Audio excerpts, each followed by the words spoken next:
Hi, ich bin Lia, willkommen auf meinem Kanal für die, die neu sind.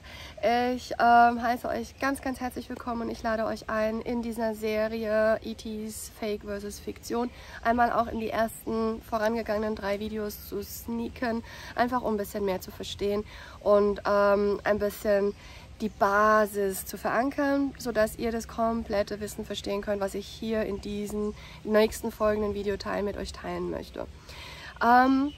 Wo ich jetzt eintauchen möchte in diesem Video, ist das Thema extraterrestrische Strukturen und auch dieses Thema Nicht-Einmischung oder Einmischung.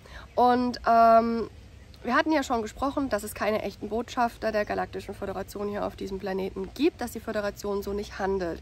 Die eigentlichen monitorisierenden Kräfte in diesem Erdprojekt ist die Galaktische Föderation. Aber die bestimmen, wo es hingeht, das sind die Seelen, die hier auf der Erde inkarnieren. Das heißt, nicht das Kabal steuert das Erdprojekt. Die Menschen, die Seelen, die inkarnieren, steuern das Erdprojekt. Und die ETs halten das. Und was die ETs tun, sie achten darauf, dass das Erdprojekt immer korrekt läuft. Dass hier zum Beispiel keine ungebetenen Gäste einfach auf die Erde kommen können. Dass sich alle Leute nach den Spielregeln halten, die von außen kommen. Und es hier einfach, sag ich mal, keine Messi-Garage wird. Und was sie haben, wenn zum Beispiel die Menschen, alles ist, das muss ich noch mal kurz ausholen, Entschuldigung, alles kreieren die Menschen. Die Menschen erschaffen sich die Welt, in der sie leben. Und es gibt verschiedene Versionen der Erde, das habt ihr auch schon gelernt, oder die noch nie davon gehört haben, schaut durch meinen Kanal durch. Ich gebe unglaublich viele Informationen über Zeit, über Bewusstsein, was Zeit eigentlich ist. Ich gebe Informationen über Matrix, ich spreche manchmal von Zeitlinien, aber es gibt nicht nur eine, es gibt unzählige. Wenn man alles runterbricht, sind alles nur noch Momente, die aneinander reihen, aber alles, wo Materialität und Logik und Verstand dahinter ist Linearität dahinter, ein Wenn, dann, zu. Und wozu ich euch jetzt animieren möchte, wenn ihr noch nie was davon gehört habt, pausiert einmal das Video, geht in meinen Kanal rein, skippt durch, welches Video euch ruft, fühlt da mal rein, geht drauf, hört erst diesen Content, bevor ihr weitergeht. Okay, next step. Wo waren wir? Also, mit Nicht-Einmischung. So, und die Föderation achtet darauf, dass alles so gehalten wird, wie es ist. Die Menschen kreieren die Welt, wie sie ist. Sie erschaffen die Welt und die Menschen erschaffen das Kabal. Sprich, die Seelen, die hier sind und in Dualität sind, erschaffen die Aktionen des Kabals. Was nicht bedeutet, dass die Erde nicht irgendwo in der Invasion ist. Wir haben ja schon alle von Reptiloiden gehört und Drakoniern gehört, die sich auf der Erde einmischen. Das ist vollkommen korrekt, aber was war zuerst, der Huhn oder Ei? Und ich sage ganz ehrlich, einmal Linearität aus dem Kopf, aus dem Verstand schmeißen, alles ist nur ein Momentum. Und die Seele selbst erschafft sich alles aus dem Momentum heraus. Aus dem Momentum könnt ihr, wenn ihr alle eure Konzepte gelöst habt, auf eine Erdversion, in eine Version eurer Realität gehen, in der das Kabal nicht existiert. Existiert es in eurer Welt, existiert es in euch. Also, die Seelen erschaffen sich dieses Erdspiel und was sie erfahren wollen. Und erschaffen sich, weil sie Dualität in sich tragen, auch die Dualität im Außen, sprich eine Macht, die gegen sie arbeitet. Wer ein Opfergedanken in sich hat, hat auch einen Tätergedanken in sich. Er muss also den Täter kreieren, damit er Opfer sein kann. Also erschaffen sich die Menschen in einer gewissen Art und Weise, besser gesagt die Seelen, erschaffen sich ein Kabal hier auf der Erde. Und die Menschen mit ihren Ideen und Konzepten, eine Seele hat übrigens einen Menschen. Nicht ein Mensch hat eine Seele, sondern eine Seele hat einen Menschen. 2 Faktoren. Bei der 1, 2 Faktoren. Weil der Mensch individuell denkt und sich separiert fühlt von der Seele. Solange der Mensch separiert von der Seele ist oder von der Seele separiert denkt oder agiert oder handelt, sind es 2 Individuen, die miteinander sind, aber eines davon hat die Erfahrung, das andere nicht zu sein. Okay? So. Die Menschen, die ihre Ideen halten, erschaffen die Taten des Kabals. Natürlich, die Seele hält die Ideen, aber der Mensch kann korrigieren. So. Und was die Föderation macht, sie beobachten und beaufsichtigen, dass die Kreationen der Menschen nicht in ein Extrem rutschen, das über ein gewisses Maß hinausgeht. Das heißt, die Erde hat auch Special Forces, ja, aber die Föderation auch. Weil die Erde wird erschaffen von ETs, oder Seelen aus höheren Existenzräumen, die ihre Probleme auf die Erde projizieren. Das heißt, alles, was ihr auf der Erde seht, alles existiert auch im Kosmos dort oben in der materiellen, fünfdimensionalen Welt. Alles, was ihr seht, existiert auch dort oben. Deswegen sage ich, da oben ist nicht Milch und Honig. Die haben, ganz ehrlich, die haben eine galaktische Föderation. Wozu braucht es eine Föderation? Warum sind die Schiffe bewaffnet? Warum brauchen die Militär? Warum haben die Regeln? Warum ist das so? Warum kreieren die sich? Warum gehen die auf die Erde? Warum denken sie, Probleme lösen zu müssen? Weil sie Probleme haben. Was sonst? Okay, gut. Das einmal im Köpflein halten. Und wenn die Probleme, die sich die Seelen hier über den Menschen kreieren, ein bisschen zu viel werden, steigt die Föderation ein und macht ein Backup. Das heißt, sie macht wie eine Art Reset. Sollte zum Beispiel das Maß an Grausamkeit zu stark überschritten werden, haben sie Sonderspezialeinheiten, die sie auf die Erde schicken, um das Problem zu lösen. Und diese Sonderspezialeinheiten nennt man zum Beispiel eine von ihnen, es gibt zwei, die mir bekannt sind, Ashmalim. Das sind die von den Plejaden. Dann gibt es auch die Engels und dann gibt es auch noch die Alfrata, die auch nochmal eine Sonderspezialeinheit haben, etc. etc. Diese Sonderspezialeinheiten werden auf die Erde geschickt, die stürmen einmal ein Gebiet und dann ist das Thema erledigt.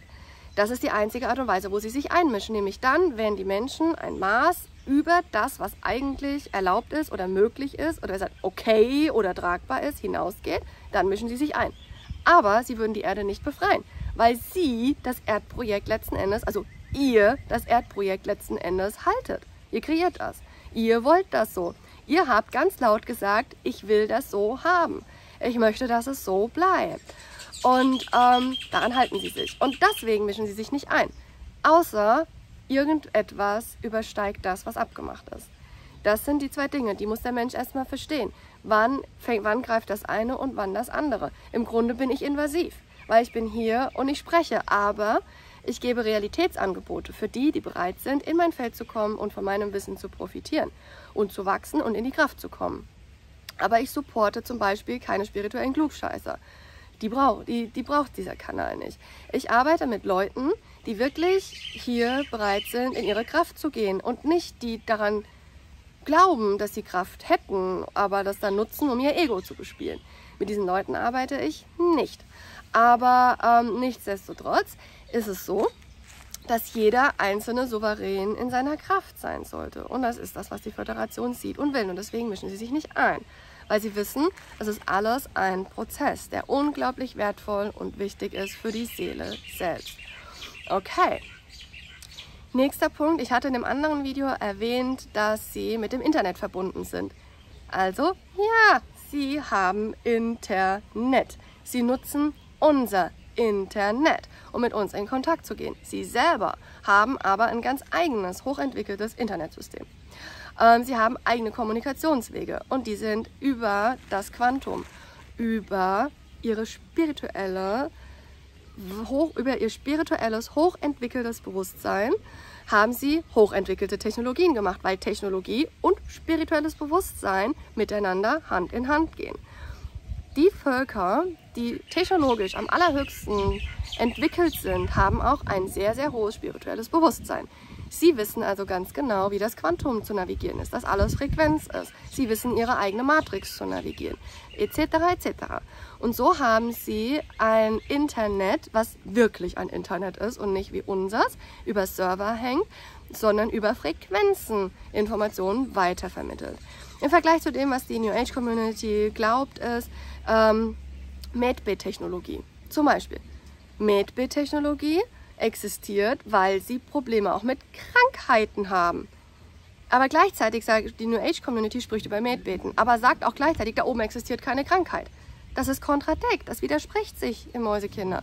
Das stimmt einfach nicht. Die Leute dort oben haben Krankheit.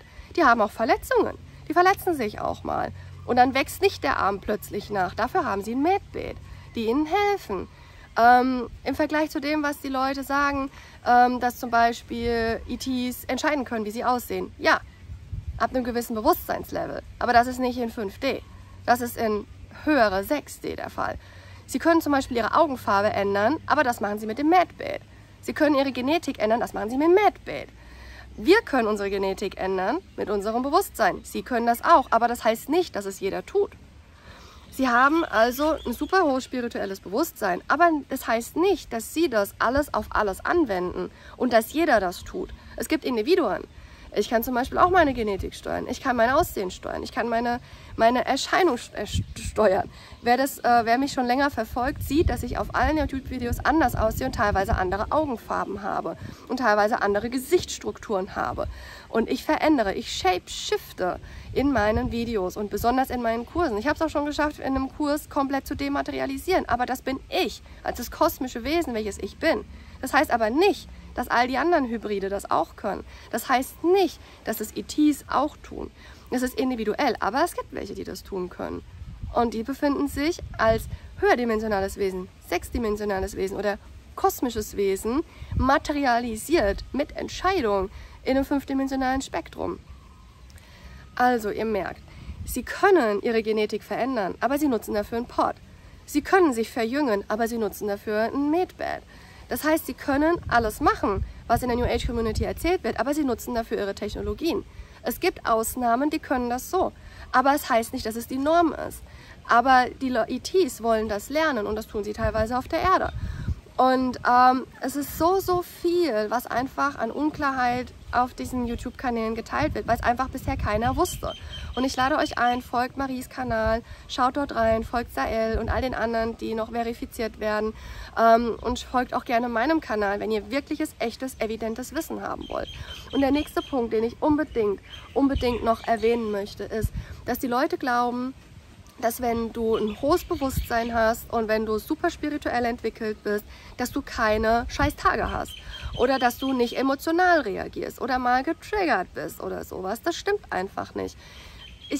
Auch wenn ich ein extrem hohes Bewusstsein habe, ich auf allen Ebenen gleichzeitig bin, ich mich an unzählige Millionen von Leben erinnern kann, die für mich sind wie gestern, dass ich mich dematerialisieren kann in Videos, wenn ich im Flow bin und wenn die Community und die Gruppe, mit der ich arbeite, es aushält oder sehen und übersetzen kann. Es sind so viele Faktoren, die hier mit reinspielen, wann etwas für euch sichtbar wird und wann nicht. Euer Bewusstsein spielt eine Rolle und unsere Übereinkunft, ob ihr bereit seid, es greifen zu können und halten zu können und übersetzen zu können. Nichtsdestotrotz ist es so, auch das, was ich bin, dieses kosmische Wesen, welches ich bin, kommt auch trotzdem manchmal der Mensch durch, der sauer ist, der wütend ist, der verzweifelt ist, der einfach sagt, ich habe die Schnauze voll von der ganzen Scheiße hier. Das ist vollkommen normal und das ist eine der größten Lügen, die man euch erzählt, dass Erleuchtete solche Dinge nicht haben. Nein, ihr integriert all das, aber ihr wählt jeden Tag neu, wer ihr seid. Ihr entscheidet jeden Tag neu, was ihr in die Welt gebt. Und eure Taten und eure Entscheidungen, das ist das, was zählt und nicht eure Gedanken. Und es ist auch so wichtig, manchmal dieses Menschsein einfach auszuleben und zu erlauben, weil das ist das, was ihr seid. Und es erschafft so viel Leid, wenn ihr das nicht tut. Glaubt es mir. Ihr könnt ein super hohes Bewusstsein haben, extrem hoch entwickelt sein, super hoch schwingen und manchmal einfach nur Scheiße in den Wald schreien. Das funktioniert alles und ich erkläre euch warum. Die Zahl 9 zum Beispiel. Die Zahl 9 hat alle anderen Zahlen unter ihr drin. Die 8, die 7, die 6, die 5, die 3, 1, 0, 4. Aber die Zahl 4 hat zum Beispiel nicht die Zahl 9 in sich, aber die Zahl 3, 2, 1. Und so ist das mit dem Bewusstsein. Ihr habt das niedrige Bewusstsein in eurem hohen Bewusstsein immer integriert und ihr wählt es. Und niedriges Bewusstsein wählt nicht, sondern agiert einfach nur. Survival. Video Nummer 1. Ein niedriges Bewusstsein agiert immer nach Survival. Das heißt, es agiert. Und es entscheidet nicht. Es wählt nicht, sondern es agiert einfach. Es agiert. It's acting out. Es macht einfach. Es handelt einfach. Aber es entscheidet und wählt nicht bewusst. Und ein hohes Bewusstsein wählt. Und ich wähle manchmal zum Beispiel, dass ich sauer sein darf. Und genau das machen die ETs auch. Ja, die Gefühle haben, können auch sauer sein. Die können auch enttäuscht sein. Sie fühlen und das volle Spektrum. Aber anders. Bei vielen ETs ist das Gefühlsspektrum ein bisschen flacher. Und sie sind gefasster, weil sie es wählen. Aber es sagt nichts aus, dass sie nicht auch mal einen Scheißtag haben. Sie sind extrem sensibel. Und weil sie so sensibel sind, kann es sein, dass wenn sie zum Beispiel extrem lange sich in Kummer und Traurigkeit aufhalten, dass sie krank werden dadurch. Das heißt, ihr Körper ist nicht so robust wie der menschliche Körper. Das heißt, sie müssen wählen, ob sie da jetzt in die Wut gehen, ob sie in die Ablehnung gehen, ob sie in den Konflikt gehen, etc. Sie wählen das. Aber sie wählen es und agieren nicht. Und das ist ein Unterschied. Und sie integrieren auch ein dreidimensionales Bewusstsein, ein vierdimensionales Bewusstsein, ein fünfdimensionales Bewusstsein. Die sechsdimensionalen Wesen halten ein fünfdimensionales Bewusstsein, sonst könnten sie sich überhaupt nicht in die 5. Dimension materialisieren. Ging gar nicht. Wenn sie es nicht hätten, könnten sie es nicht. Du kannst nur das sein, was du bist. Und du bist das, was du bist. I am that I am. Und das heißt, sie wählen. Zum Beispiel, ich muss auch manchmal sehr menschliche Aspekte in meinem YouTube-Kanal annehmen, um den Menschen zu erreichen. Ich muss jedes Mal auch mein Bewusstsein auf ein menschlich kompatibles Spektrum herunterbringen, dass ihr mich überhaupt hören könnt, dass ihr überhaupt meine Worte greifen könnt, dass ihr mich überhaupt übersetzen und sehen könnt, aber auch dann nur in dem Maß, wie ihr es zulasst und wie euer Bewusstsein es greifen kann. Und so ist das mit den ETs auch. Es kann einen ET geben, der vor euch steht und sich furchtbar aufregt, weil sein UFO kaputt gegangen ist. Ja, das geht. Ist sehr unwahrscheinlich, aber geht. Weil er sich aufregt, weil was kaputt gegangen ist. Das ist ganz normal. Also es sind wirklich Leute dort oben.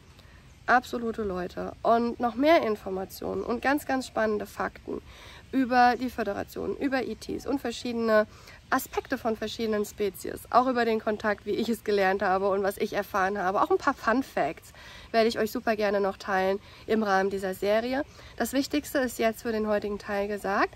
Und lasst mir gerne ein bisschen Liebe da, eure Kommentare, eure Likes. Und wenn ihr das mögt, was ich spreche, dann teilt es gerne mit so vielen wie möglich. Und solltet ihr fühlen, dass ihr mit mir weiterarbeiten wollt, lade ich euch ein. Schaut einfach mal auf meiner Webseite vorbei, auf die Links, die wir hier reinpacken in dieses Video und lasst euch inspirieren. In Liebe, bis ganz bald, eure Lia.